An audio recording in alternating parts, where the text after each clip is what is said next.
BKF, comprometidos con el crecimiento empresarial. Bueno, este es un tema realmente no solamente interesante, sino importante. A pesar de que estamos en pañales en Colombia, que este es un tema que apenas se comienza a explorar desde el punto de vista regulatorio, sorpréndanse ustedes. Colombia es el 10º país del mundo con más transacciones en activos virtuales.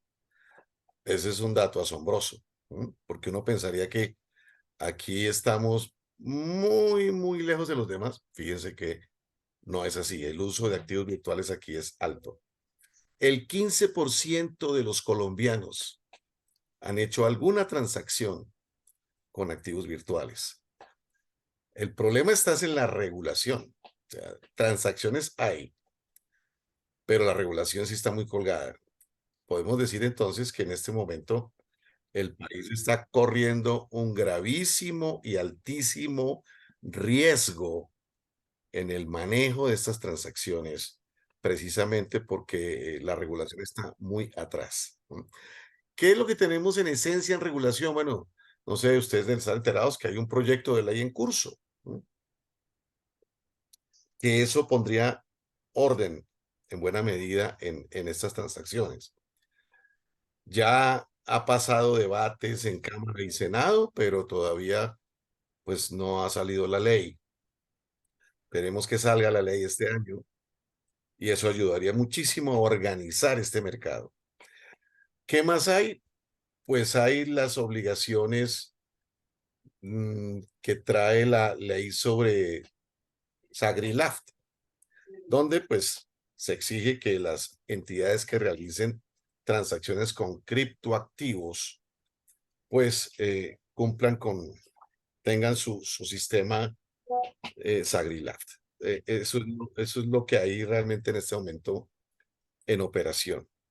Pero de resto estamos bastante atrás. Voy a proceder, si me permiten, a compartir mi pantalla para iniciar nuestra presentación. La estamos viendo, ¿verdad? Sí. Ok, déjenme un momentico. La ponemos en modo presentación. Muy bien. Déjenme miro.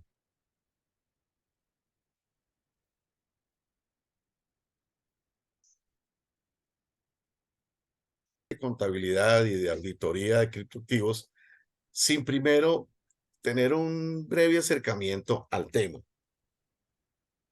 Todos oímos hablar de Bitcoin, oímos hablar de criptoactivos, pero pues muchos no entendemos muy bien cómo funciona el asunto.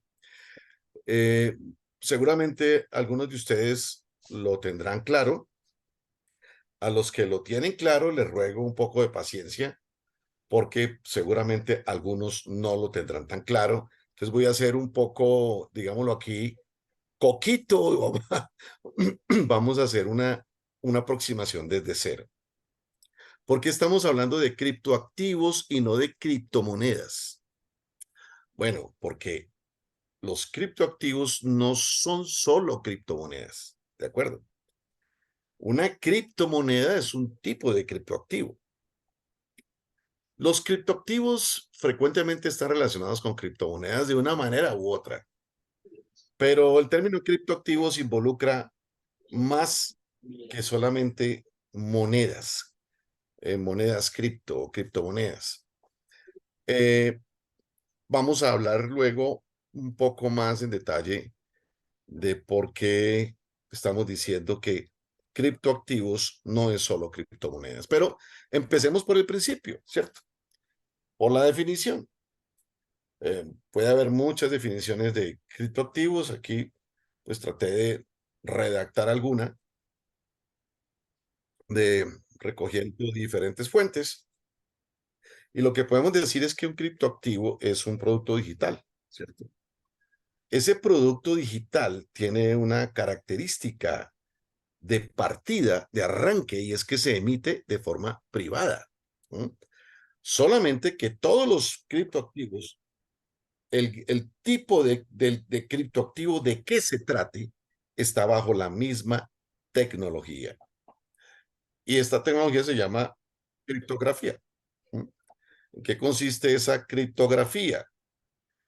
Consiste en un sistema de claves donde tenemos una clave pública y otra clave privada a la que solamente tiene acceso la persona que envía o recibe un mensaje para su propia cuenta, y por eso pues se garantiza el acceso único de ese propietario. ¿Mm? En esencia, cuando hablamos de criptoactivos, pues estamos hablando de códigos. Son códigos almacenados, ¿cierto? Y la única forma de manejar un criptoactivo, pues es de manera electrónica. No hay como más. ¿Mm? Y hablemos un poco de la criptografía, porque aquí en la definición decíamos que los criptoactivos se emiten bajo una misma tecnología que se llama criptografía. Bueno, yo no sé, pregunto, Humberto, ¿tú trabajaste alguna vez con banca? Sí, claro, sí. Ok, ¿estuviste en los 90 en la banca? En los 90 en la banca, Sí. eh, sí, en una financiera. Sí. Ah, bueno, entonces te sonará familiar esta palabra, Swift. Ajá. ¿Te suena familiar Swift? Claro, era lo que se utilizaba en esa época para las transacciones. Bueno, los criptoactivos funcionan tal cual funcionaba el Swift. Para los más jóvenes, que son pues casi todos los que están aquí en esta reunión, porque nosotros ya estamos bastante adelante en el camino. eh, Nosotros seguiremos siendo millennial adulto, mi querido Daniel. bueno, está bien ser optimista, pero les hago un poquitico de historia patria. Antes de finales de los 80, en la banca existían los telex. ¿Mm?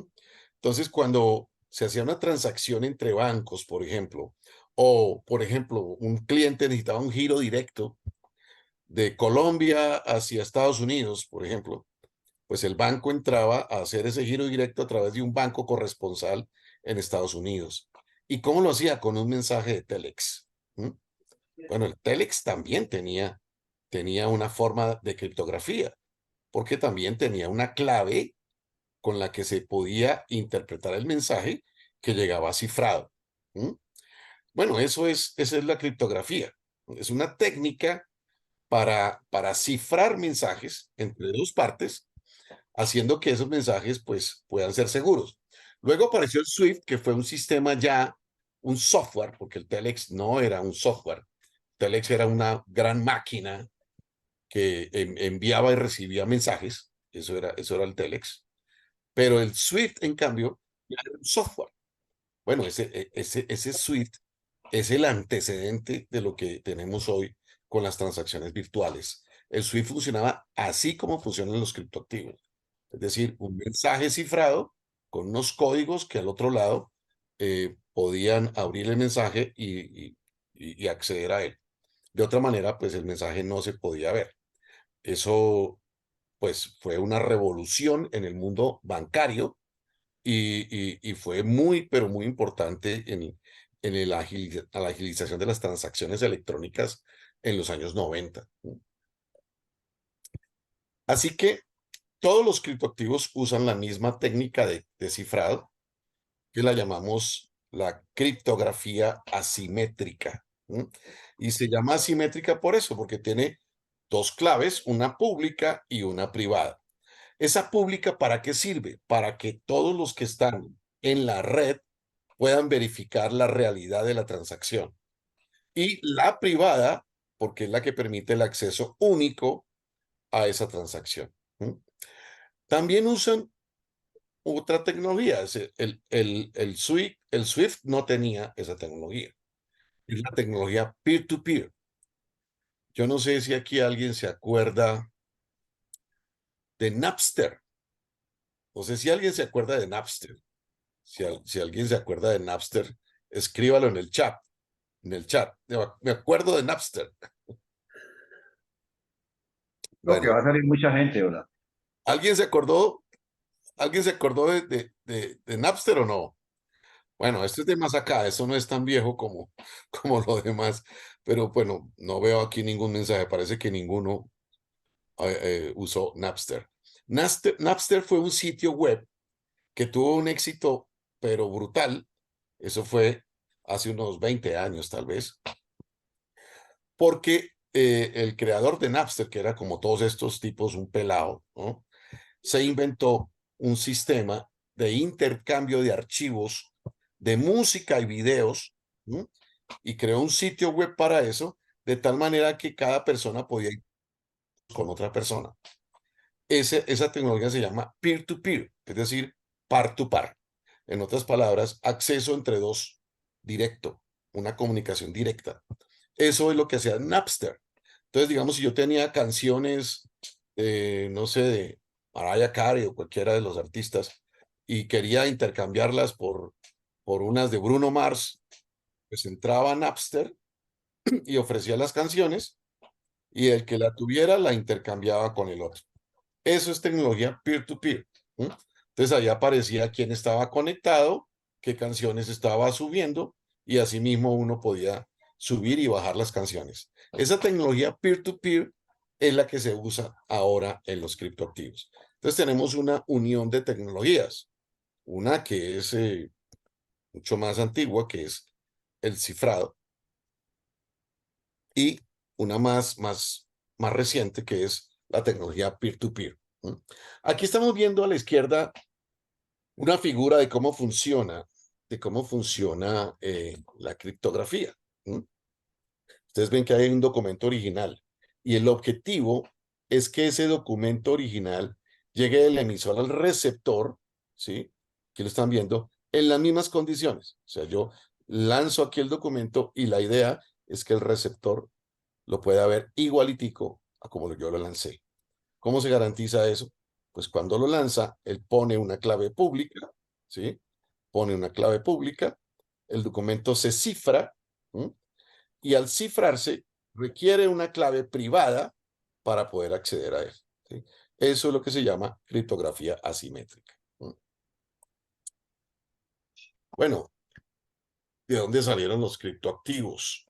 Esta es una historia que tal vez algunos de ustedes conocen. Después de las firmas digitales encriptadas de finales de los 80,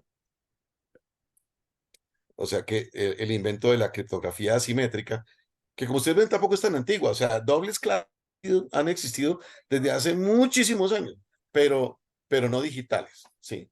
La criptografía digital sí es de finales de los 80.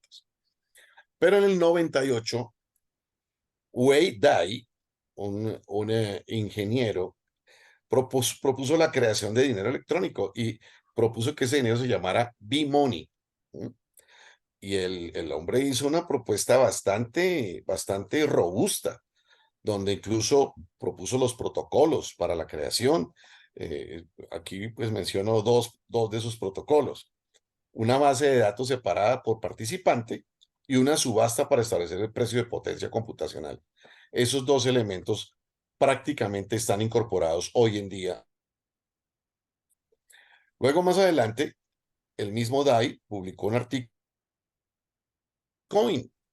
O sea, podemos decir que el término probablemente se deba a Wei Dai.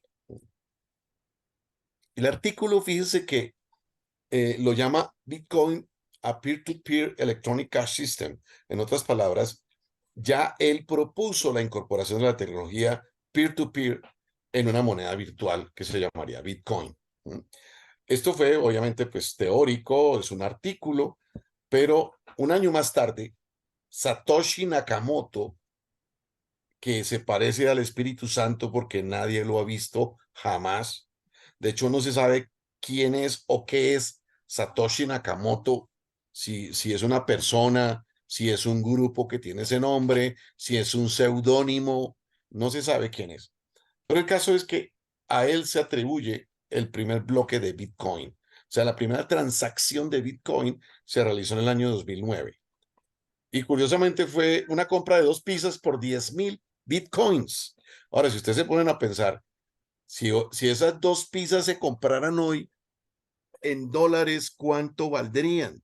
El Bitcoin, como lo vamos a ver más adelante, está más o menos a 26.000 y algo de dólares en este momento en el mercado. O sea, hagan la cuenta.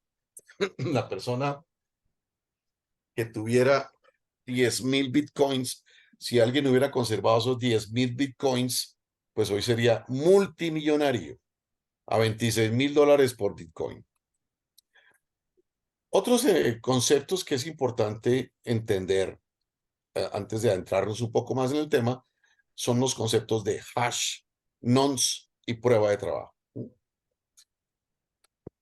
Les voy a pedir el favor de que se concentren en ese cuadro que hay a la izquierda, lleno de letras y números, pero que es importantísimo para entender cómo funciona esto.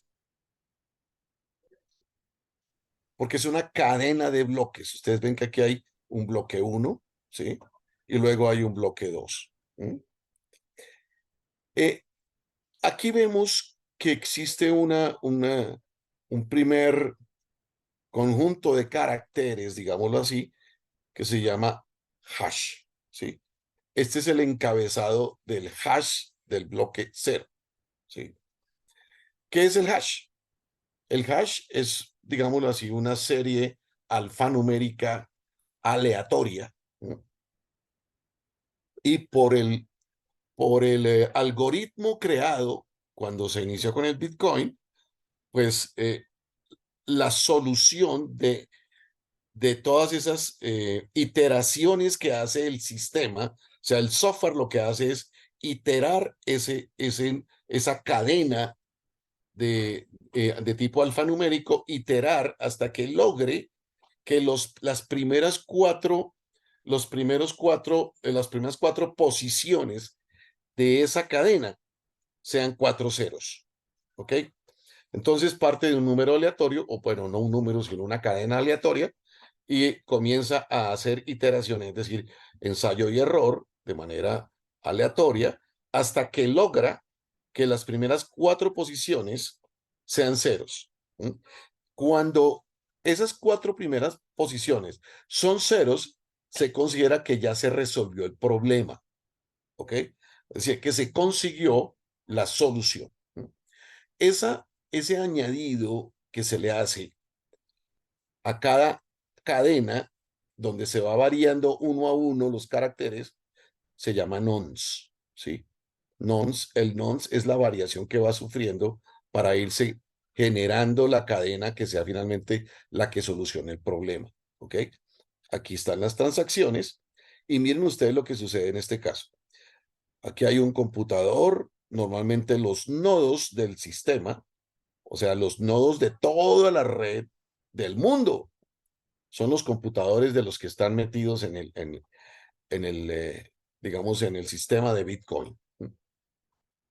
Es un sistema de tipo abierto, por supuesto. Es decir, cualquiera puede entrar y salir de ahí. Entonces, todos los computadores que están haciendo transacciones de Bitcoin se llaman nodos. ¿Ok? Entonces aquí tenemos un nodo 1, nodo 2, nodo 3, etcétera. Y miren lo que sucede. Aquí, a manera de ejemplo, podemos ver cómo aparece un primer hash y el resultado de ese hash es que falló, ¿sí? Dice fail y dice la hora en la que se realizó esa transacción o ese intento, que es la 10:14:20. Mire que él sigue haciendo iteraciones, luego vuelve y falla, pero después de muchas iteraciones, porque realmente esto toma muchísimos intentos, miles de intentos, lo que pasa es que se hace muy rápido. Fíjense que logra la solución. Como ustedes están viendo acá, ahí están las primeras 4 posiciones en ceros, si se dan cuenta. Y al final dice exitoso. Ahora, ¿a qué hora fue eso? 10:14:30. ¿Cuánto le tomó conseguir la solución? 10 segundos. 10:14:20 a 10:14:30. Bueno, no siempre es tan rápido, porque pues son pruebas de ensayo y error, y a medida que el sistema crece y crece y crece, se vuelve más lento, que esa es una de las desventajas que tiene especialmente Bitcoin en este momento. Ahora, fíjense que cuando él consigue la solución, si se dan cuenta, la solución, pues había otros que también la estaban buscando, si se dan cuenta, miren, por ejemplo, la buscó a la 10-14-23, la 10-14-28, pero a la 10-14-30 ya el nodo 1 la logró, ¿de acuerdo? Entonces, ¿qué hacen los demás nodos? Cuando no la logran, la logra otro nodo, la logró este nodo, entonces los demás nodos paran, ¿sí? Mire, ¿sí? Dice, detenido después de identificar que el nodo 1 ha completado la prueba de trabajo a las 10-14-30. ¿Sí se dan cuenta? ¿Qué está haciendo acá? Está haciendo una verificación de lo que hizo el nodo 1. En otras palabras, cada uno de los demás nodos les dan el chulo a la transacción que hizo el nodo 1. Eso es lo que se llama el sistema de prueba de trabajo. Prueba de trabajo. Una vez que todos han dado el visto bueno, una cosa que ocurre desde luego automáticamente, entonces la transacción se suma y crea un nuevo bloque. Aquí ven ustedes que se está creando un nuevo bloque. ¿Ok? Quiere decir que la transacción ya se realizó. ¿Ok? Entonces ahí tenemos esos tres conceptos. Hash, que es la secuencia, el algoritmo matemático. El nonce, que es el número arbitrario que se emplea para ir cambiando y ajustando el hash. Y la prueba de trabajo, que es el protocolo de consenso. Se considera, porque ustedes dirán, bueno, ¿y cómo se hace ese consenso? De los computadores que están haciendo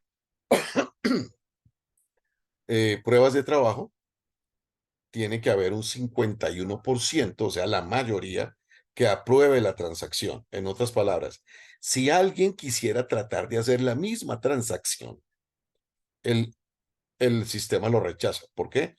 Pues porque no va a corresponder a esta solución. ¿Sí se dan cuenta? Esta solución es única. O sea, el hash que está aquí ya es único. Ese no se puede modificar, es inmodificable. Nadie le puede meter mano. Entonces, ¿qué podría hacer alguien que quisiera hacer fraude acá? Pues tratar de hacer la misma transacción desconociendo esta, ¿sí? Pero entonces, ¿cómo sabemos que esta es la correcta? Porque automáticamente todos los demás nodos van a darle el visto bueno. ¿Cómo? Con este mensaje, ¿sí? Quiere decir que aceptan que esta era la solución. ¿De acuerdo? Entonces hay una única solución. Esta es la única. Todos los demás van a estar de acuerdo con esa solución. Si no lograra el 51%, quiere decir que la transacción es fraudulenta. Entonces, automáticamente el sistema la rechaza y no se crea el bloque. Por eso es que se dice que es un sistema, pues, prácticamente impenetrable. Es decir, dentro de la mecánica de los criptoactivos, no está el problema de control. Está por fuera de ahí. ¿Ok? Desde el punto de vista de control. Ustedes están viendo aquí, este es un pantallazo que tomé de esta página para los que quieran saber cómo yo para saber cuánto vale una moneda virtual. Ustedes están viendo acá la cotización en esta página que se llama coinmarketcap.com. Ahí ustedes encuentran el ranking de monedas y la cotización. Fíjense que ahí aparece el precio y aparece cómo ha variado en una hora, en las últimas 24 horas, en los últimos 7 días, cuál es la capitalización de mercado, cuál es el volumen y cuáles son las acciones de circulación. Ustedes están viendo acá que, por ejemplo, el Bitcoin tiene al 14 de septiembre, bueno, ya hoy estamos a 21 de septiembre, eso es de hace 8 días, hace una semana, no sé a cómo está hoy. Ustedes pueden entrar y mirar en esa página y van a ver la tabla. Pero el caso es que mire que ya prácticamente 19,5 millones de Bitcoin en circulación. Ese dato es importante. ¿Por qué? Porque Bitcoin es limitado, ¿ok? No es ilimitado, es limitado. Solamente puede haber 21 millones de Bitcoin en circulación. Como ustedes ven, pues estamos a 1,5 millones de llegar al tope de emisión de Bitcoin. ¿Y eso qué implica? Pues que lo único que habrá de ahí en adelante será una negociación sobre los Bitcoin existentes. Ya no habrá Bitcoin nuevos, ¿no? Ya será sobre los existentes. Ahora, el sistema seguirá siendo el mismo, es decir, habrá que hacer el mismo trabajo para probar las transacciones, solo que ya no habrá nuevos Bitcoins, ¿no? Hoy en día, las personas que hacen esas pruebas de trabajo son las que conocemos como mineros. Esos mineros reciben una comisión, digámoslo así, por hacer ese trabajo, ¿cierto? Poner el computador ahí a funcionar, reciben una comisión que se paga en bitcoins. ¿Qué va a suceder ahora? Pues que hoy en día eso genera nuevos bitcoins. O sea, como cuando ustedes ven que sigue aumentando el número de bitcoins, el número de bitcoins se aumenta es por las comisiones de los mineros. O sea, ¿cómo se genera un nuevo bitcoin? A través de las comisiones de los mineros. Cuando se llegue al tope, ya no va a haber más comisiones eh, que se generen desde el propio Bitcoin, sino que ya será que los participantes en la transacción se desprendan de la comisión de manera directa. ¿Ok? Ahora, ¿cómo entonces uno puede adquirir Bitcoins? Pues minando o comprándolos. Uno de las críticas que se le hace al Bitcoin es que el Bitcoin realmente va en contra de la crisis climática, ¿no? Porque para poder hacer minería, cada vez se requieren equipos más potentes, más y más potentes. Y el consumo de electricidad que tienen estos equipos es enorme, pero enorme. Hay pues mineros que tienen grandes redes de computadores que están 24 horas generando transacciones, digamos, pruebas de trabajo para generar nuevos bloques, trabajando pues en las transacciones de Bitcoin y pues su negocio es producir nuevos Bitcoins a través de la minería que ejecutan. Entonces consume mucha energía, ¿sí? Y esa energía la consume por un lado por los propios computadores, pero como los computadores generan mucho calor, también consumen mucho aire acondicionado y obviamente eso afecta fuertemente el medio ambiente. Además de eso, tienen otro problema, o sea, la minería está generando un problema adicional y es en las tarjetas de los computadores. Cada vez se requieren tarjetas más potentes para poder hacer minería, digámoslo de alguna manera rápida, porque mientras más grande sea la red, más lentas se vuelven las transacciones. Más nodos hay, ¿sí? Digamos, si hay 3 nodos, pues 2 nodos tienen que estar funcionando para aprobar la transacción. Pero si estamos hablando de 1,000 millones de nodos, pues la cosa, imagínense, tendría que haber 500 millones de nodos más uno que aprobaran la transacción. Entonces, imagínense ustedes la cantidad de tarjetas gráficas que esto consume y pues complica bastante el manejo no solamente de estas transacciones, sino en general, eh, digamos, el acceso de otros usuarios de equipos de cómputo a las tarjetas que están produciendo. Y otro problema que hay con esto es el límite de la nanotecnología. La nanotecnología, pues es la que hace que cada vez los transistores sean más pequeños y tengan más capacidad de cálculo.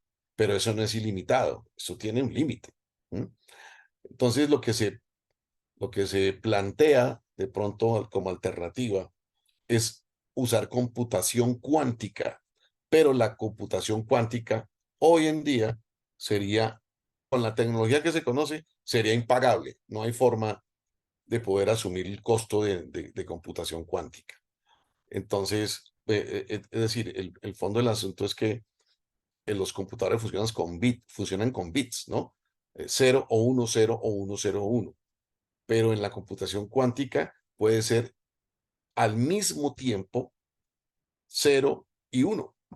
O sea, imagínense ustedes lo complejo que se vuelve el asunto. Y los controles, ahí sí podrían ser violados los sistemas debido a esa dualidad que tiene la computación cuántica. Entonces, eso está todavía muy, muy crudo y por supuesto eso implica que esto puede tener un tope. Ok, aquí hay algunas críticas, algunos riesgos de las criptomonedas. Por un lado, la falta de descentralización. Eso puede afectar la minería. Ustedes dirán, pero ¿cómo descentralización? ¿Acaso no es descentralizada? Sí, claro, es descentralizada, pero todo funciona bajo la misma plataforma. Digamos, no hay diferentes bitcoins, es un solo bitcoin. ¿Mm? Es cierto que ha habido particiones de bitcoins, como sucede con las acciones. Eso se llaman forks. Esas particiones se llaman forks. Pero en realidad el bitcoin es uno solo. ¿Sí? Hay solamente una moneda que es bitcoin. Esa es moneda única.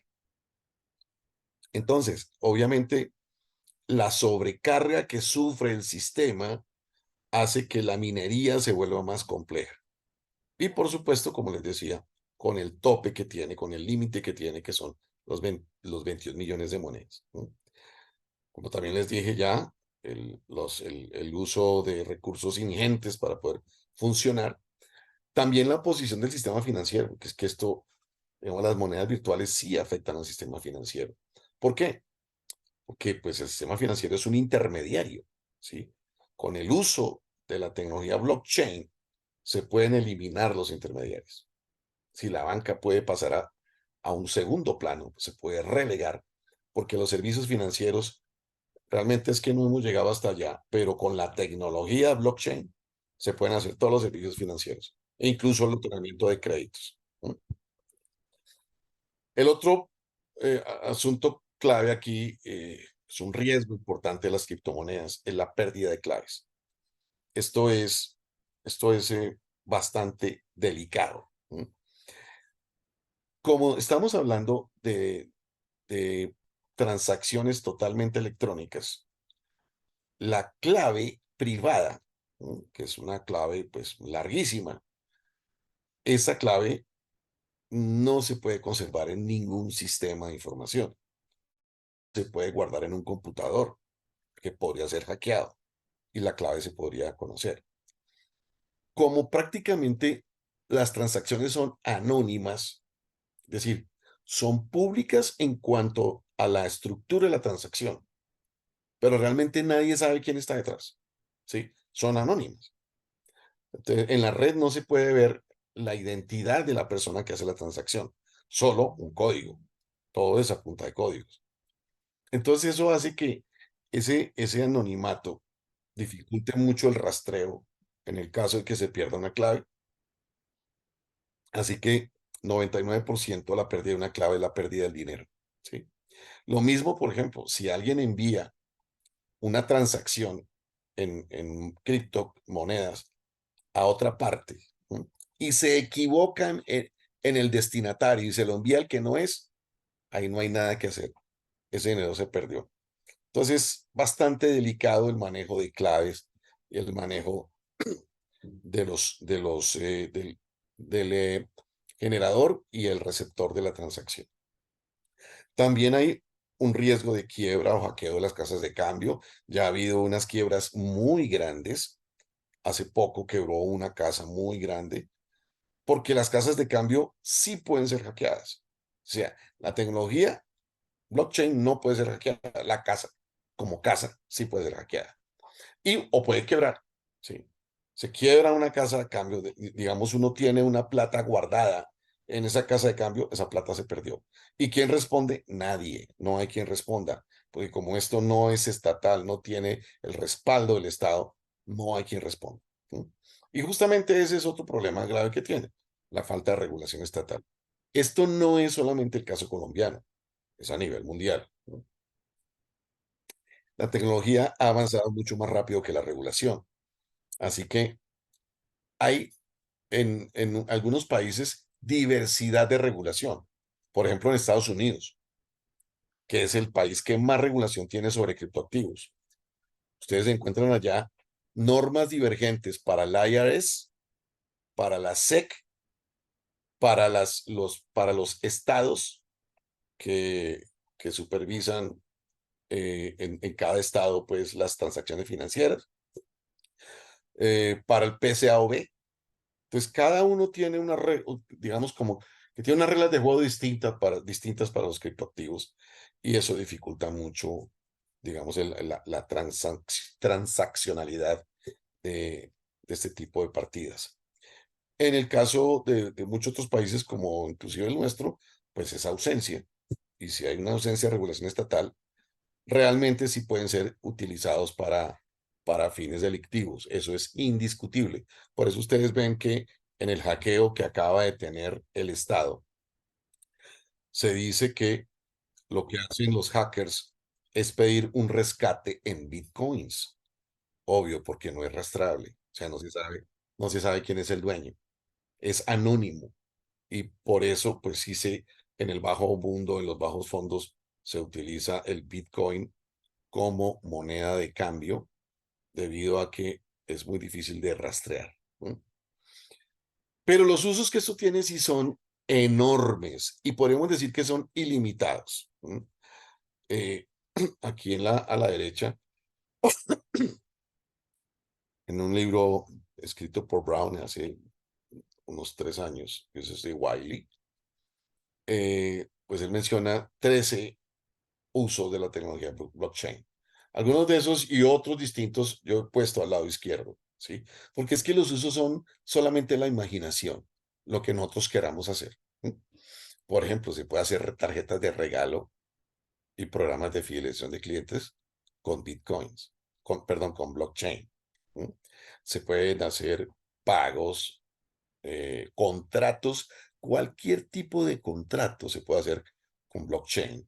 Aquí entramos a otro tema, que por eso les decía que hablamos de criptoactivos, no solamente de criptomonedas, ¿sí? Porque vamos a tener que hablar de otro concepto que se llama token y otro más que se llama smart contracts, que es lo que permite hacer todo esto que ustedes están viendo acá. ¿Cómo se puede hacer todo eso? A través de tokens y smart contracts. Entonces, cualquier contrato se puede hacer a través de blockchain. Y si ese contrato se hace a través de blockchain, tiene mucha más seguridad que un contrato de hoy, porque no se puede falsificar, ¿sí? No podría falsificarse. Porque, como les digo, el sistema como tal es inviolable, es absolutamente seguro. Entonces, habría mucha más seguridad en muchos de estos elementos. Aquí yo a la izquierda, por ejemplo, puse el caso de un libro, ¿no? ¿Cómo uno podría evitar que un libro sea pirateado? ¿Cómo podría garantizar que el original jamás se pueda modificar con blockchain? ¿Mm? Y ustedes están viendo muchos más usos acá. Periodismo, salud, por ejemplo, el tema de salud es impresionante lo que se puede hacer. La historia clínica de un paciente, toda puede estar guardada en blockchain. ¿Mm? ¿Eso qué significa? Que no se pueden alterar los datos de ese paciente.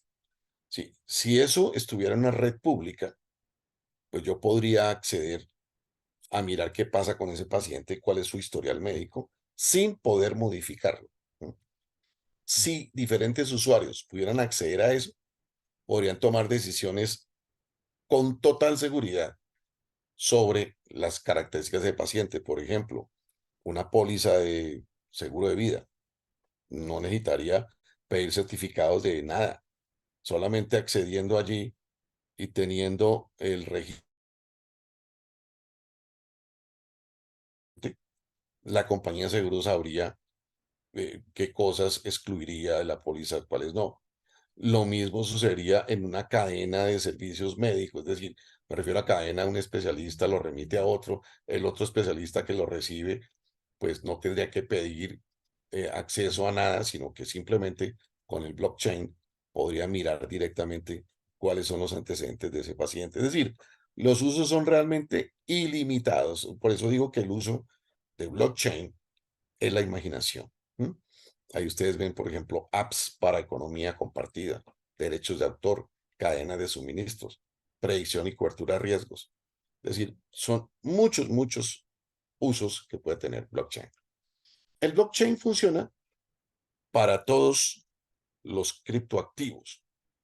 Por eso, este bonacho que estoy mostrando acá es muy similar a lo que ya mostré atrás con Bitcoin, porque es exactamente en la misma tecnología. O sea, Bitcoin funciona con blockchain, ¿de acuerdo? O sea, todos los criptoactivos funcionan con la tecnología blockchain, todos. Todas las monedas virtuales funcionan con blockchain, es la misma tecnología. Ahora, los algoritmos son diferentes, sí, claro, sí. Una cosa es el algoritmo que utilice Bitcoin, otra cosa es el algoritmo que utilice un smart contract, otra cosa es el algoritmo que utilice una Ether, que es otra moneda. Todo puede tener sus diferentes algoritmos, pero la tecnología es la misma, la base es la misma, el mismo blockchain. Como ustedes ven aquí, en este ejemplo, el emisor quiere enviar un documento para una transacción con B. Esa transacción, pues, crea un nuevo bloque, pero ese bloque obviamente pasa digámoslo, a verificación de toda la red. ¿Sí? Ustedes ven todos los nodos aquí en el paso 3. Luego, la red aprueba y verifica y el bloque se añade a la cadena de bloques. Al añadirse, pues se ha realizado la transacción. Es el mismo modelo que ya vimos para una criptomoneda. Entonces, conclusión, para cualquier tipo de transacción con activos, con criptoactivos, utilizaremos blockchain.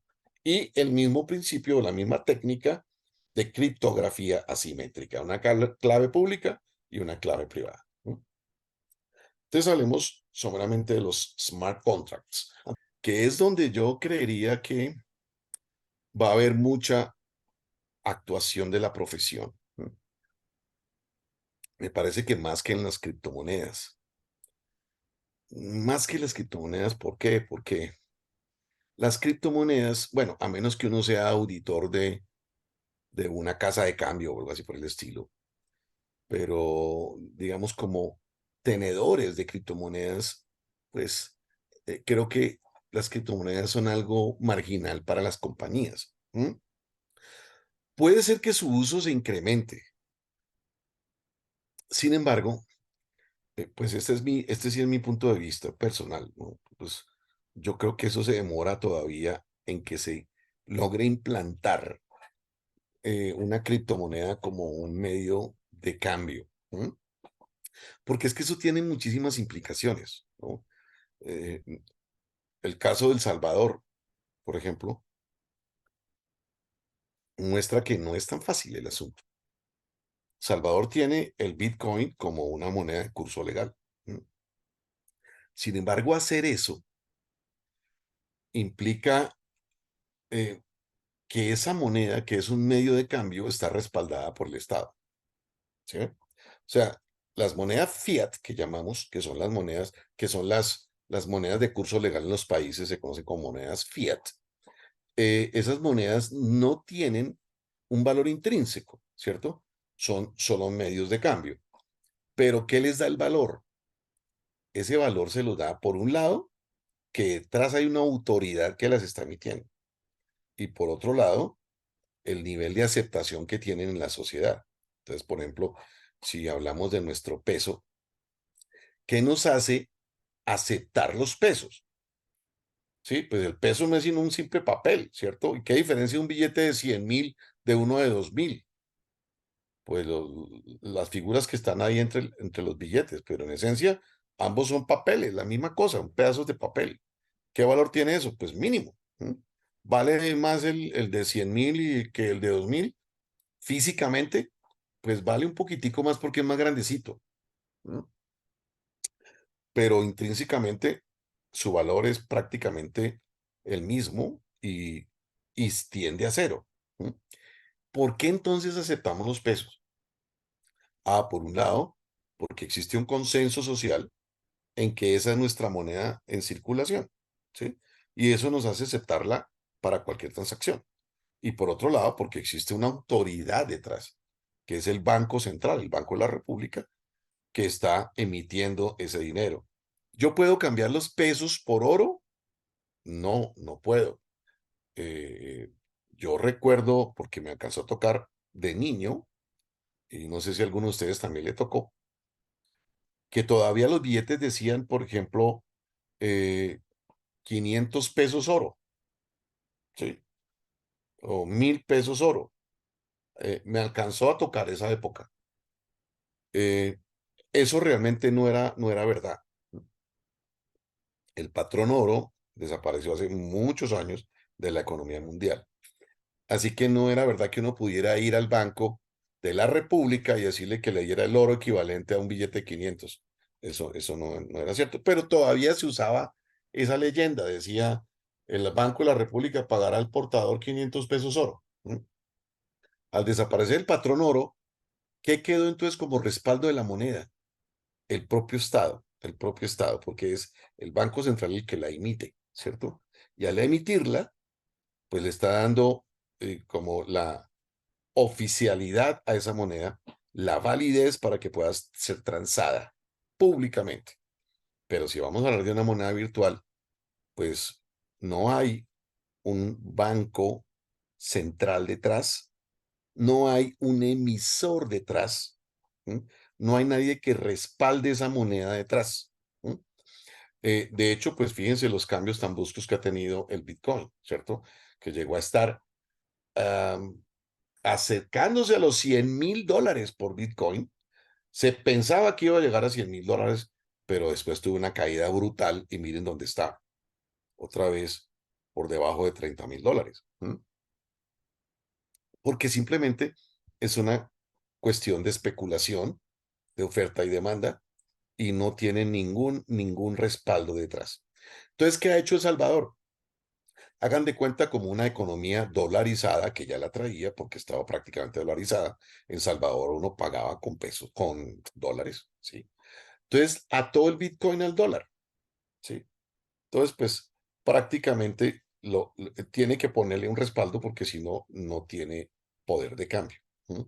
Entonces es difícil, creo yo, que pues, o sea, puede que llegue a suceder en el tiempo, pero no lo veo como algo que va a ocurrir en el corto plazo, el hecho de que se generalice el uso del Bitcoin. ¿Mm?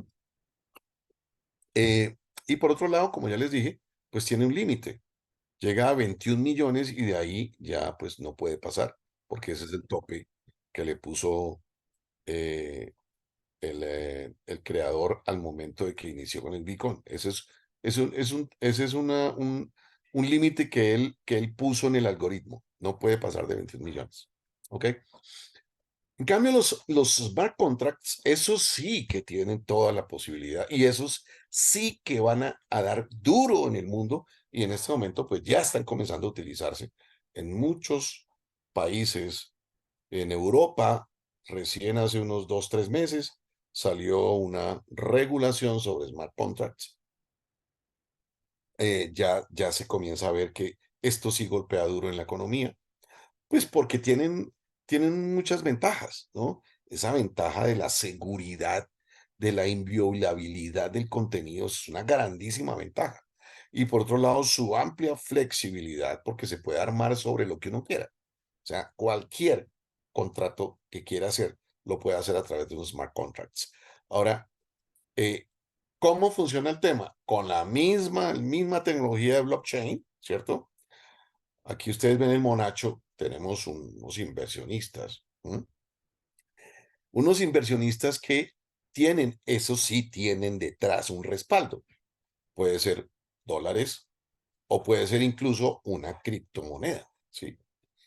Y realizan un contrato con unas condiciones y cuando se hace ese contrato, se produce lo que se llama una ICO, que eso es una emisión inicial de moneda. ¿Mm?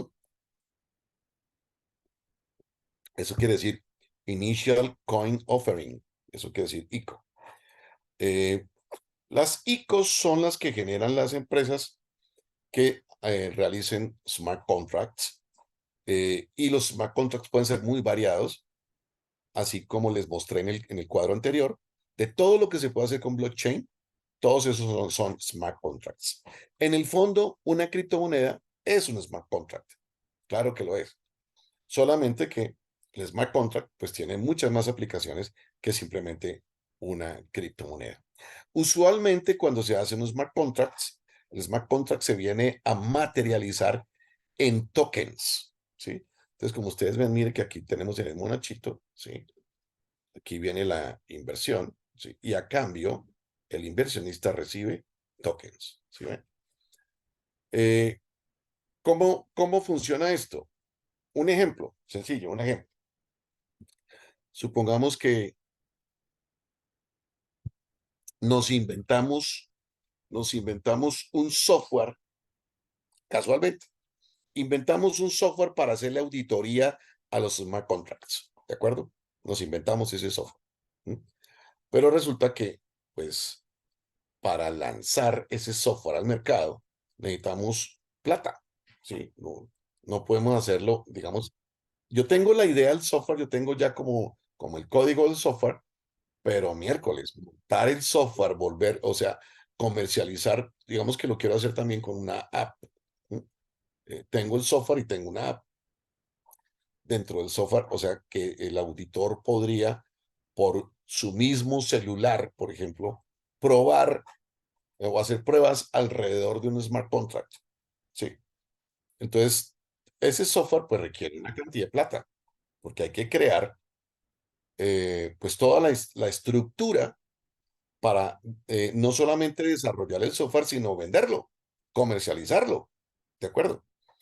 Entonces, si yo tengo el software listo, pero necesito inversionistas, yo puedo hacer una ICO, ¿ok? Voy a lanzar una ICO para crear el software. ¿En qué consiste la ICO? Pues yo voy a hacer hagan de cuenta como cuando vamos a hacer una oferta pública inicial, ¿m?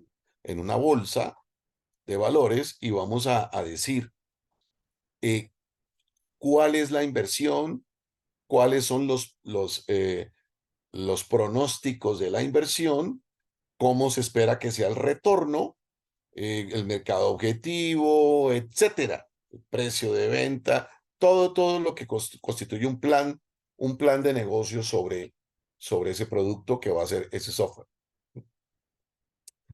Cuando un posible inversionista ve esa ICO en el mercado, ¿m? Puede estar interesado en invertir. Entonces puede comprar unos tokens, ¿sí? Unos tokens de esa ICO. ¿M? Eso es como los compra. Puede ser, de acuerdo como lo hayamos lanzado, puede ser que nosotros digamos, listo, le recibimos Ether o le recibimos Bitcoins. O digamos, no, lo quitamos del billete, ¿sí? Necesitamos es dólares. ¿M? Entonces, no, esta ICO requiere dólares y cada token equivale a 10 centavos de dólar, lo que sea. Entonces la persona cuando pone el dinero ya va a recibir los tokens. ¿M? La remuneración del inversionista también está planteada en el smart contract. Ahí se va a decir cómo le vamos a pagar. Algunos smart contracts ofrecen un porcentaje sobre las ganancias. Otros ofrecen un retorno fijo. Otros ofrecen es un acceso a bienes y servicios. Ahorita vamos a ver un poquito la diferencia entre los diferentes tipos de tokens. ¿Ok? Entonces, fíjense que podríamos hacer una ICO para ese proyecto. Y así con lo que a ustedes se les ocurra, ¿sí? Cualquier cosa que les ocurra se puede hacer. Una ICO se puede hacer para cualquier tipo de transacción o de contrato que uno quiera realizar. Entonces, esos tokens que les estoy hablando, digamos lo que se parecen a una Bitcoin o a una moneda virtual. ¿M? Porque son unas, digamos, uno como dijéramos, una representación, un valor que representa el smart contract. Obviamente, tiene que funcionar sobre una plataforma. Normalmente es Ethereum. O sea, sobre la moneda Ether y la plataforma de blockchain Ethereum. Ethereum, ustedes vieron que es la segunda moneda después de Bitcoin, es la segunda en importancia en el mundo. Bitcoin no permite hacer ese tipo, o sea, sobre la plataforma de Bitcoin no se puede hacer smart contracts. Sobre Ethereum sí, tiene plataforma para eso. Entonces puede representar lo que sea, ¿sí? Incluso hasta un voto en una junta, por ejemplo. Eso puede ser un token, ¿sí? O una moneda incluso. Cupón de descuento, puntos, en fin. Lo que a ustedes se les ocurra. El estándar bajo cual se negocia es ERC20, que es el estándar de Ethereum. Porque si no está bajo ese estándar y uno lo manda a otro monedero, la plata se pierde. Entonces, les dije que les iba a hablar de los tipos de tokens. Tenemos, en esencia, 3 tipos de tokens. ¿De qué depende esa clasificación? Depende de lo que es, del smart contract que estemos haciendo. ¿Ok? Y por eso digo que este tema que estamos tocando, los smart contracts, es tal vez el más importante para nosotros, los contadores públicos. Tenemos los utility token, los security token y los payment token. Los primeros, como ustedes pueden ver, se puede traducir como token de utilidad, ¿sí? En otras palabras, como token de uso. ¿Cómo funciona? El token representa el acceso a un producto o a un servicio. Por ejemplo, un gimnasio podría ser un smart contract para las personas que van a ejercitarse allá, ¿cierto? Y eh, yo voy y pago la membresía y ellos a cambio me dan unos tokens, ¿sí? Eso perfectamente se puede hacer, ¿sí? ¿Qué hago yo con el token? Acceder al gimnasio, ¿sí? Fíjense que ahí estoy canjeándolo por un servicio. También puede ser por productos, ¿de acuerdo? ¿Cómo funciona un contrato, un smart contract sobre un utility token? Normalmente, como se trata de contratos comerciales, ¿sí? Prácticamente lo que hay aquí es la compra de un bien o servicio. Entonces, lo típico es que se haga, digamos, esto ya es una cuestión de derecho privado internacional, donde típicamente en esos contratos el lugar de la ejecución es el que marca cuál es la regulación que aplica. No se requiere KYC. Ustedes saben que eso es, conozca su cliente, ¿no? Know your client. No se requiere en el utility token. O sea, fíjese que a eso le falta regulación. Los utility tokens usualmente no tienen KYC. Pueden ser intercambiados en mercados secundarios no regulados. También pueden ser intercambiados en algunas bolsas. Se pueden utilizar diferentes medios de emisión. Una ICO, una IEO, que es una Initial Exchange Offering, es una oferta inicial de intercambio, o una IDO, Initial Dex Offering, es el Initial Dex Offering es mucho más complejo y costoso que el Initial Coin Offering. O sea, lo usual es que se haga con una ICO, por eso les hablaba de una ICO. Ahora tenemos otro grupo de tokens que son los security tokens, que son los que, les cuento, están siendo analizados hoy por el sistema financiero y algunos bancos están entrando en el negocio de los security tokens. El security token representa una inversión detrás de ese token. Entonces esa inversión puede estar representada en bonos, en acciones, en derechos, etcétera. Como representan títulos valores, en esencia, son representativos de títulos valores. Entonces, internacionalmente, sí están sujetos a una regulación muy estrecha. Por eso, el definir un smart contract bajo un utility token o un security token hace una gran diferencia para una empresa, porque si se va a transar en el exterior o el negocio sobre el exterior, va a tener una fuerte vigilancia si es un security token. En cambio, posiblemente sea muy relajado si es un utility token. Entonces, aquí sí aplican la legislación AML, Anti-Money Laundering, o sea, anti-lavado, ¿ok? Y es obligatorio el Know Your Client, ¿no? Hay restricciones, por supuesto, para intercambiar en mercado secundario y el método de emisión suele ser el STO, ¿no? Security Token Offering. Y hay digamos que un tercer tipo de tokens que son los payment tokens, ¿no? Que digámoslo son los menos, ¿no? Porque la finalidad de los tokens no es exactamente ser un medio de cambio, porque para ser un medio de cambio están las monedas virtuales, ¿de acuerdo? Entonces, pues no hay tokens, digamos, no es el objetivo primario de un token ser una moneda. ¿Mm? Pero puede suceder, puede suceder. En ese caso, pues el token se utilizaría como una moneda. ¿Mm? Pero pues esto realmente también está muy bajo de regulación todavía, ¿ok? También podemos tener una blockchain pública o abierta o una blockchain privada. ¿No? La diferencia entre las dos, pues prácticamente es el nivel de interferencia que pueden tener cada, cada tipo de plataforma. Cuando es pública, ya dijimos que ahí no hay nada de interferencia interna, no se puede, ¿ok? Funciona con un mecanismo de prueba de trabajo y los activos pueden ser, pues, criptomonedas o tokens también. ¿No? Pero no hay nadie que la controle. Cuando es privada, pues sí existe una forma de control. Tiene que haber unos controles de acceso. Ahí, pues se requiere, obviamente, que sea es una red cerrada, ¿sí? Y pues puede haber ciertos requerimientos para poder ingresar a esa red y controles. ¿No? Hay como una especie de propietario de la red y pues eh, pueden ponerse unas reglas de juego distintas a las que están en la red pública.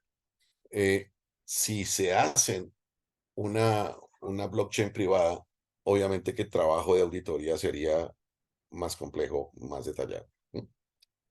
Muy bien, eso era como lo genérico de los criptoactivos y rápidamente pues vamos a hablar de algunos asuntos contables y de auditoría. ¿No? Pues he querido dividirlo como en dos temas, uno acerca de las criptomonedas y el otro de otros activos blockchain. ¿No? Entonces, de criptomonedas, hablemos de criptomonedas. ¿No? ¿Qué tenemos internacionalmente desde el punto de vista del IASB? Nada. ¿Sí? El IASB ha planteado como la discusión, ha producido documentos donde dice, si se trata de esta manera, pues habría que tener en cuenta esto, si se trata de esta otra, pues habría que tener en cuenta eso, pero realmente no ha producido hasta ahora nada concreto, digámoslo así. Yo estuve en las discusiones de los National Standard Setters, que es el conjunto de emisores del mundo que se reúne cada septiembre en Londres. De hecho, se reúne la próxima semana en Londres.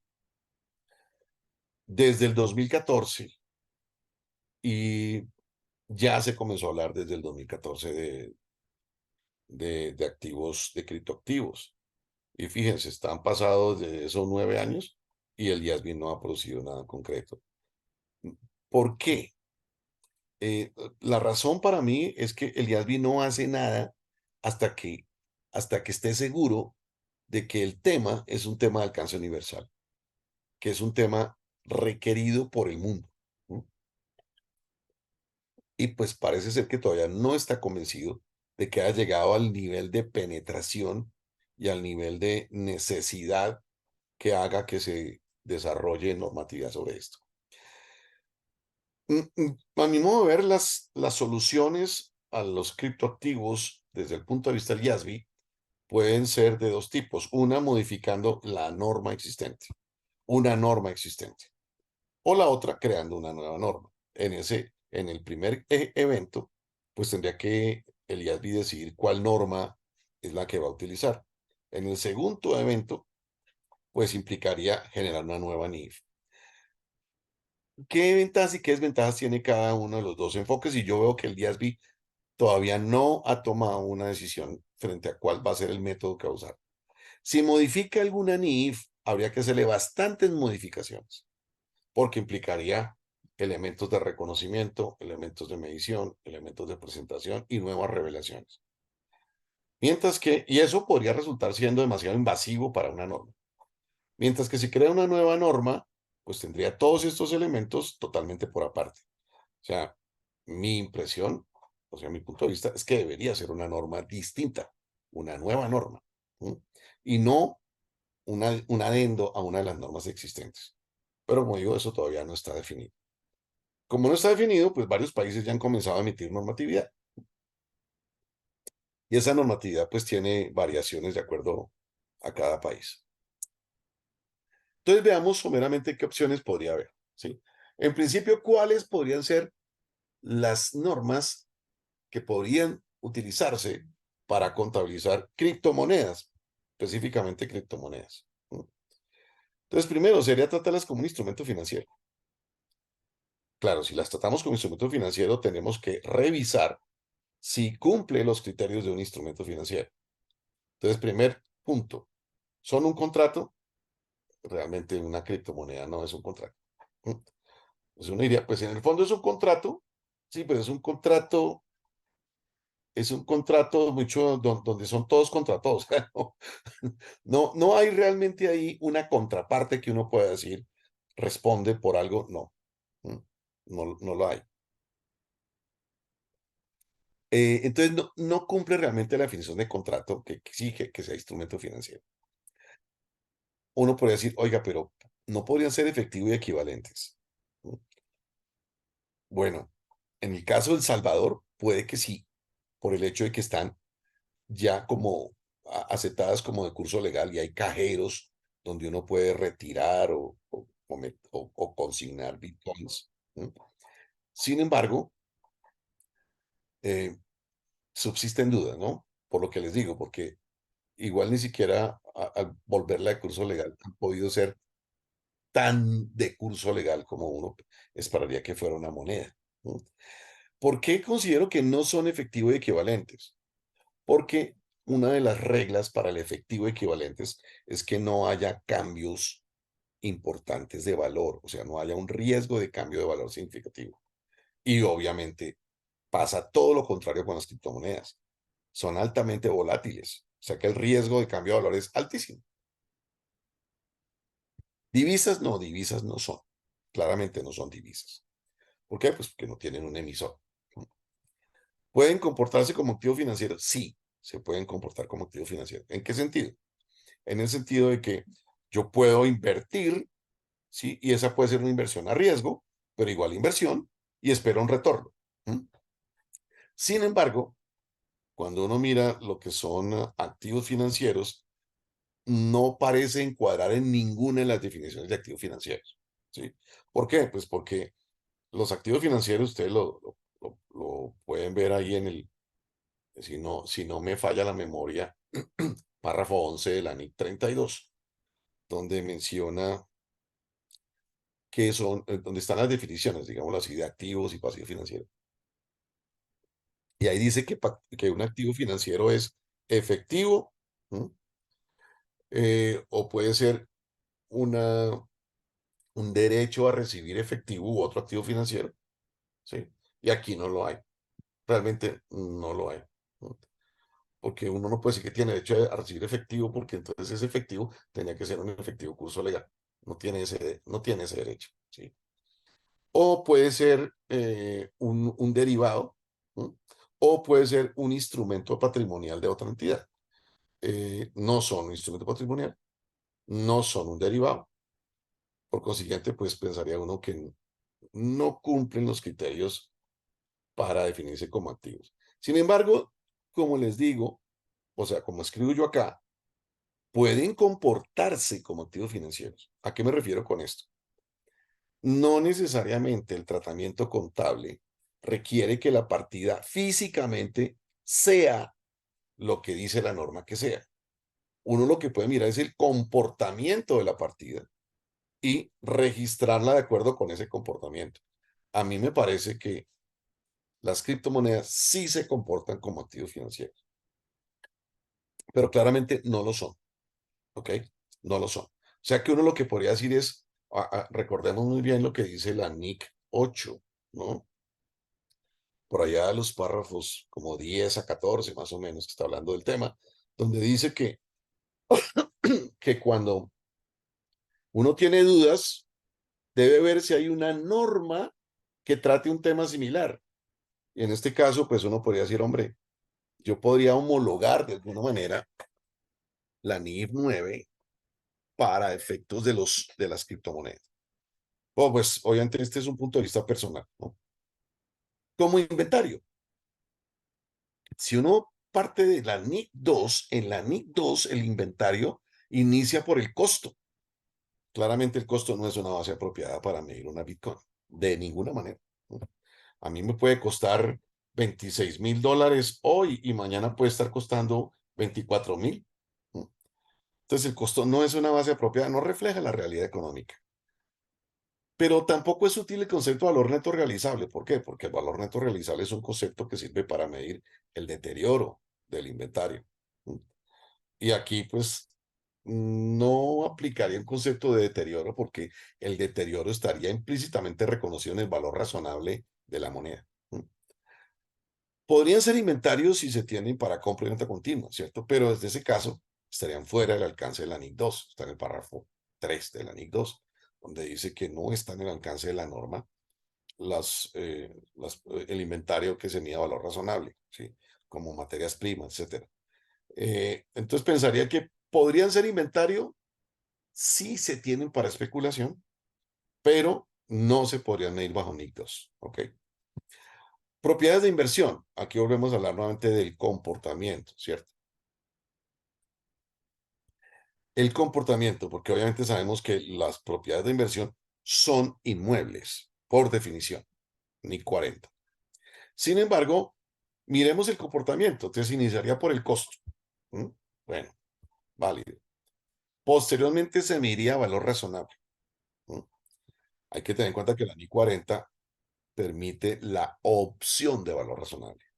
Ahí ya tenemos un escollo, ¿sí? Porque si usamos NIC 40 como norma referente, pues habría la opción de medir el costo y eso, pues me parece que no como que no cuadra ahí. Los cambios de valor irían a resultados. ¿Mm? Pero habría que modificar la norma para que se pueda tratar allí las criptomonedas y eso implicaría incluir otra serie de requisitos. Intangibles, la vía que muchos están tomando. Ustedes saben que el Consejo Técnico emitió la orientación 20 sobre criptoactivos y más que todo va hacia esa línea, ¿no? Hacia la línea de reconocer las criptomonedas como intangibles, ¿sí? La tendencia más fuerte. Una moneda virtual cumple la definición de intangible, sí, sí la cumple, sí. Recuerden que el intangible tiene 3 características, ¿no? En la definición. Es un activo no monetario, ¿no? Y es un activo eh, identificable y es un activo que no tiene sustancia física. Es decir, pues cumple las características de la definición. ¿No? Pero yo personalmente sí le veo bastantes complicaciones a tratarlas como intangibles, pues a pesar de que el mismo IASB ha reconocido que esta es una opción. ¿No? ¿Por qué? Primero, por las bases de medición. ¿Sí? El intangible puede ser medido al costo o al valor razonable. ¿No? Segundo, por la medición del deterioro. ¿Sí? Los intangibles están sometidos a deterioro por valor en uso. No veo aquí cómo aplicaría ese concepto de deterioro a una criptomoneda que está fluctuando todo el tiempo por su valor razonable. No me cuadra, ¿sí? Ahora, cuando hablamos de valor razonable, los intangibles, hay una exigencia expresa de la NI 38 de que ese valor razonable debe corresponder a un mercado activo, ¿cierto? Entonces tenemos que demostrar que hay un mercado activo. Pero, pues, si yo escojo el modelo de revaluación, tendría que llevar el exceso de valor a un superávit, ¿sí? Tampoco me suena mucho que uno llevara a un superávit el alza de valor de una criptomoneda, porque digamos, un tipo de activo volátil que en tiempo real se puede comprar o vender. O sea que no le veo como mucha lógica llevar un superávit sobre un activo tan volátil como ese. Y por otro lado, pues eso implicaría que habría que reconocer esa criptomoneda como un activo de vida útil indefinida para que no se someta a depreciación. ¿Mm? Eso quiere decir entonces que uno llevaría los mayores valores al superávit, pero a medida que se pierda valor, pues lo saca del superávit, lo cual resulta pues contrario a la filosofía de un superávit, que es una partida que tiene cierta estabilidad por hacer parte del patrimonio. En este caso sería una partida de superávit supremamente inestable, lo cual me parece contradictorio. Y la otra opción pues sería una nueva norma, que es la que a mí me parece más interesante, porque pues tendría sus propias reglas de reconocimiento, presentación, mención y revelación. Y pues, pero el tema, como les digo, para que suceda, tiene que tener un interés generalizado de los usuarios de los estados financieros para que el IASB lo meta en la agenda. En este momento, si ustedes consultan la agenda del IASB, no aparece en la agenda, ni siquiera aparece en la pila de la agenda, que hay una pila de proyectos que todavía no están adicionados a la agenda, pero que están haciendo cola. Ni siquiera aparece ahí. O sea que yo veo que todavía el asunto está lejano. ¿Qué pasa con los otros criptoactivos? ¿Sí? Porque ya hablamos aquí de las criptomonedas, pero entonces el tratamiento contable de otros activos criptográficos. Entonces aquí habría que, el tema no es tan fácil, ¿de acuerdo? Aquí es donde puede ser un poquito más complejo. ¿Por qué? Pues porque depende de cuáles son las características del criptoactivo. Como les dije, puede haber smart contracts para N mil cosas. Entonces, yo creo que hay que tener en cuenta dos elementos fundamentales. Uno, ¿para qué es el activo? ¿Mm? ¿Para qué es? Y otro, ¿de dónde viene el valor del activo? El valor del activo viene de lo que el activo entrega a cambio, o el valor del activo viene de la especulación, viene de lo que piensan compradores y vendedores. ¿Cuál es el origen del valor del activo? Y eso le da una guía como de cómo lo debería tratar. ¿Ok?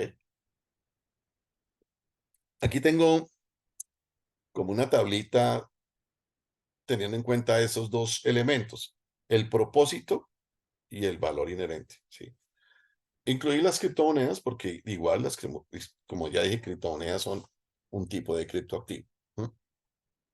Bueno, criptomonedas, pues ya hemos hablado bastante del tema, son independientes de un banco central, no, funcionan de pronto como medio de intercambio, pero su valor inherente, pues no, es nulo.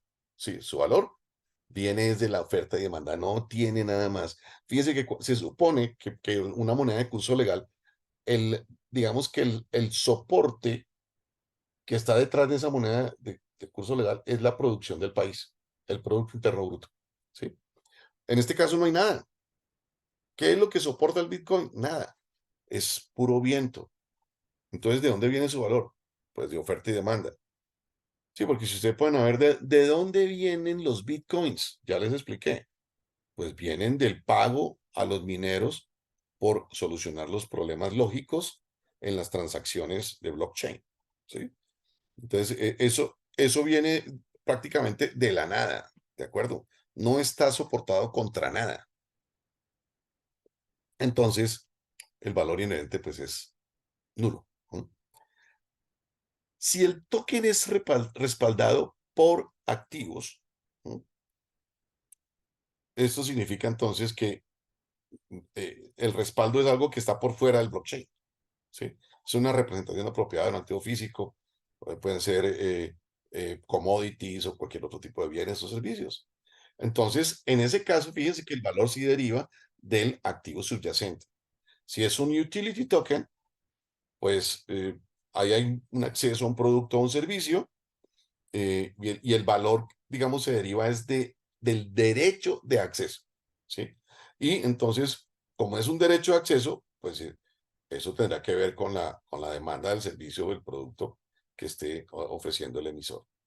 Y si es un security token, pues ahí estamos hablando de participación probablemente de una entidad jurídica, a pesar de que pueda haber derechos de recibir otros activos financieros, lo cual quiere decir que el valor se deriva, es, digámoslo así, del desempeño de la entidad. ¿Ok?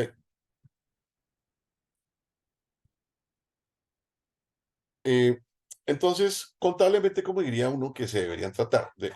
Todo esto son puntos de vista personales, ¿de acuerdo? Otro podría decir algo totalmente diferente, o si ustedes consultan bibliografía de las Big Four o de otros, pues podrían pensar algo distinto.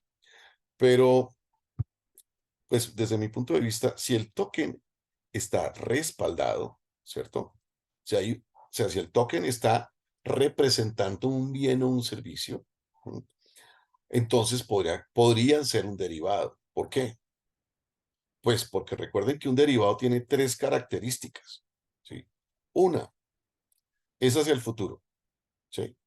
Dos, deriva su valor, por eso se llama derivado, de un subyacente, ¿sí?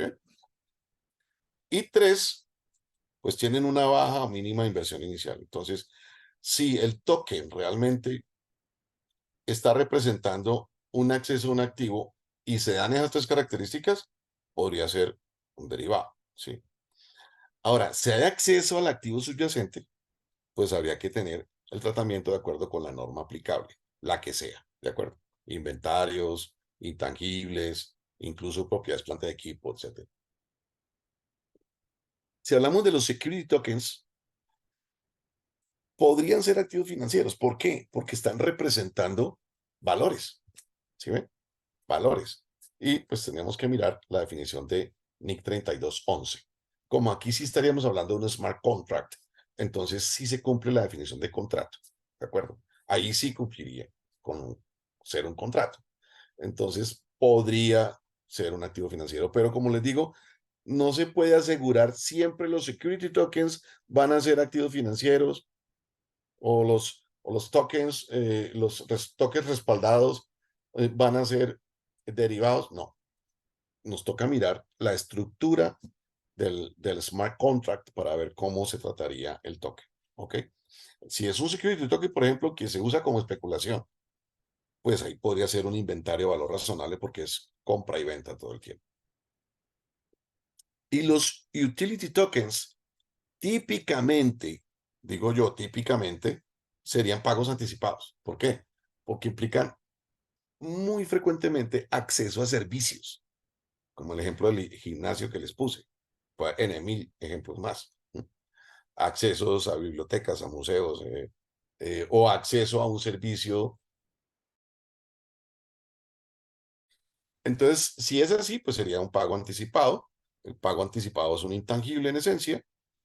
Y si no, pues, ¿qué está detrás? ¿Cuál es el derecho adquirido? Si es el acceso a un servicio, pues iría, perdón, a un activo físico, pues iría a ese activo físico. En la emisión de una ICO, ¿cómo sería para el emisor? Habría que hacer estas preguntas. Hombre, ¿la ICO cumple la definición de pasivo financiero? Porque estamos hablando desde el emisor.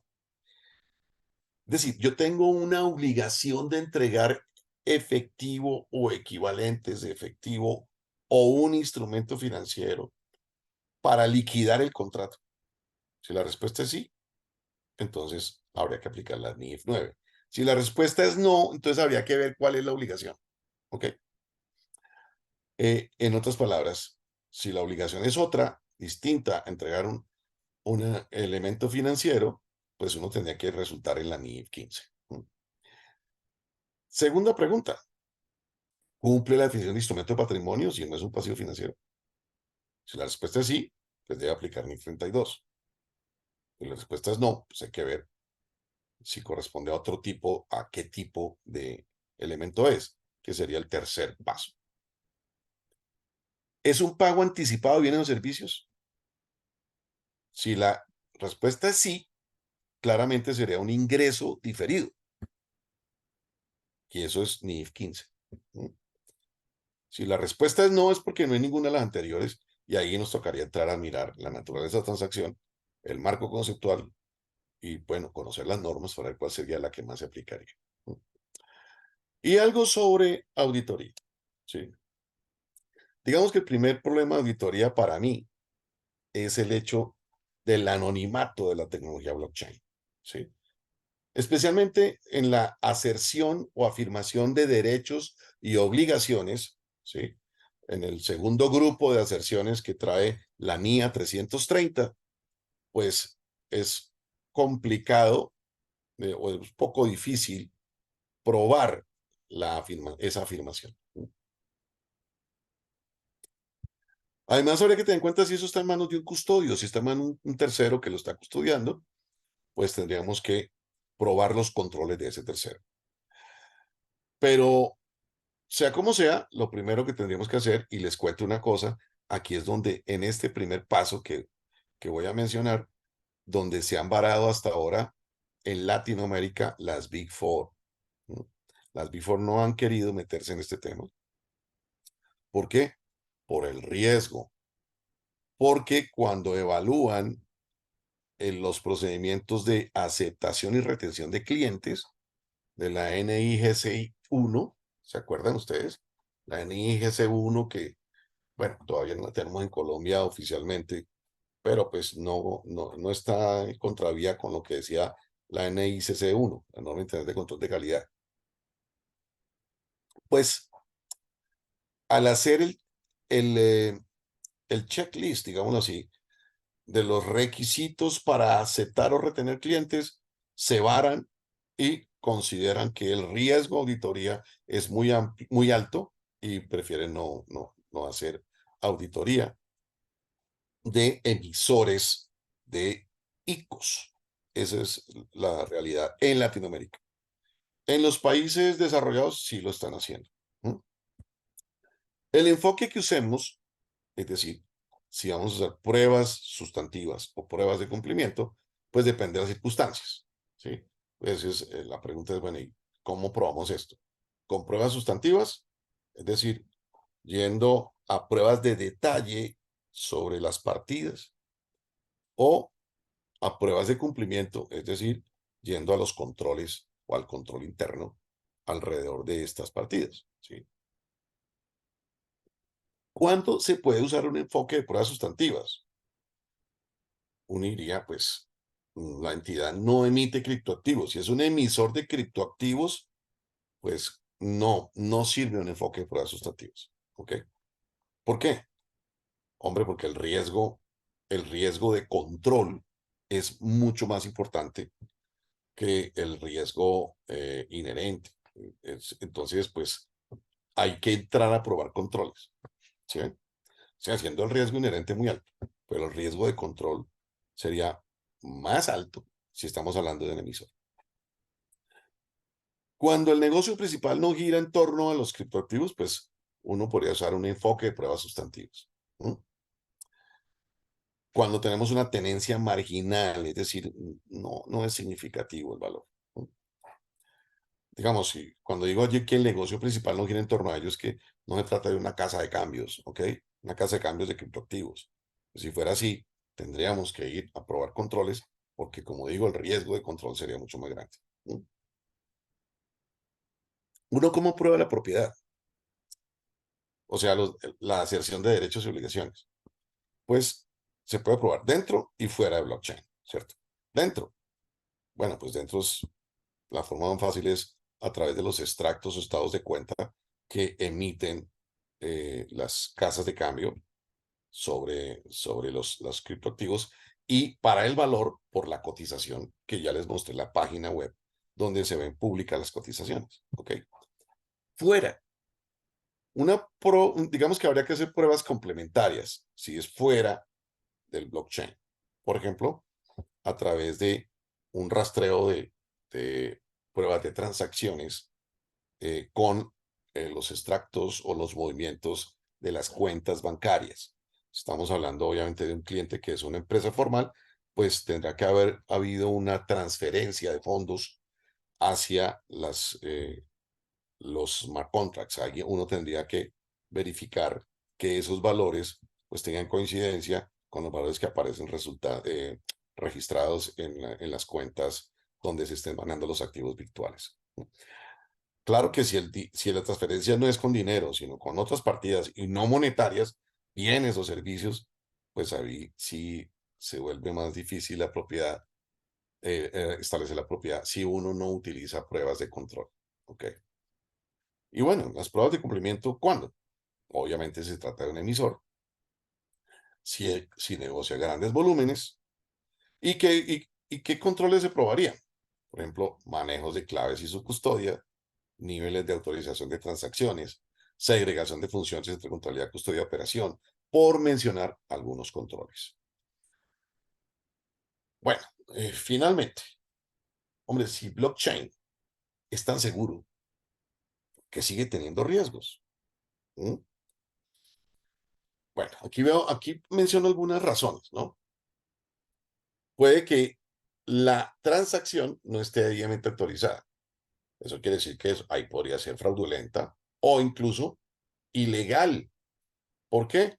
Porque como es muy anónima, nos queda difícil rastrear. También puede corresponder a partes relacionadas. Si es una transacción entre partes relacionadas, podría perder neutralidad el manejo de la información. O puede estar vinculada con una contraparte que está fuera de la cadena. ¿Ok? Por ejemplo, una transacción donde se paga o se reciben monedas virtuales por bienes o servicios físicos que no están dentro del blockchain. O también puede estar mal clasificado en los estados financieros. ¿Sí? Ese es otro peligro, digamos. Definitivamente, pues necesitamos un apoyo en auditoría de tecnología de información para pues verificar más que todo el protocolo, para que ese protocolo de la blockchain pues sea confiable. Finalmente, bueno, esto dije finalmente, pero en cuanto a todo lo que tiene que ver con la auditoría de activos virtuales, pero ya para finalizar quisiera también mirar alternativas de uso para nosotros los auditores. Realmente creo que esta es una tendencia universal y tarde o temprano todos tendremos que, pues todos vamos a terminar usando la tecnología blockchain en los procesos de auditoría. ¿Sí? Porque uno con blockchain podría hacer todo eso que menciona, bueno, pocos ejemplos que menciono y muchas cosas más, ¿no? Reconciliaciones de cuentas, balances de prueba, asientos automáticos, extractos de sus cuentas y muchas más cosas. Uno puede generar software para analizar datos extraídos de la cadena directamente del blockchain y hacer con eso pues lo que uno quiera. Y en este momento, sí, las firmas grandes sí están desarrollando mucho software en torno al uso de blockchain para pruebas de auditoría. Incluso algunos han planteado que la auditoría desaparecerá porque pues con la tecnología todo se puede hacer automático. Yo la verdad no creo en eso. La tecnología hará que se modifique la auditoría, pero ¿por qué digo que no creo en eso?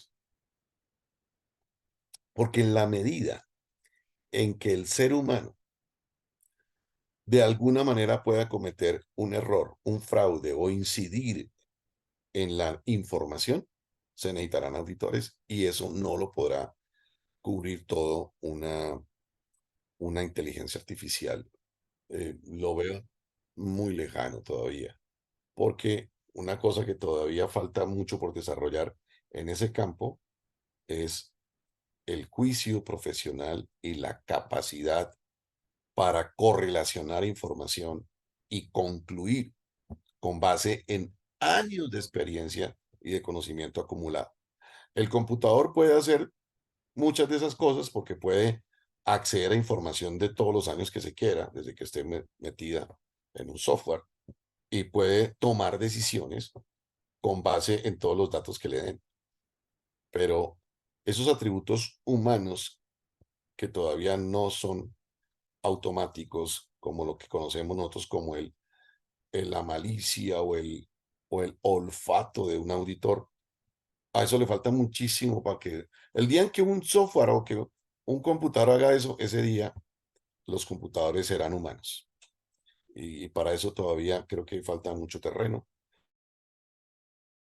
Muchísimo. Lo que quiere decir es que probablemente hay un desplazamiento de servicios de auditoría, no tanto ya a las pruebas específicas sobre partidas, sino a cosas más de fondo como el análisis de riesgos y probablemente la previsión de alternativas de acción que pueden generar riesgos de negocio importantes. Pero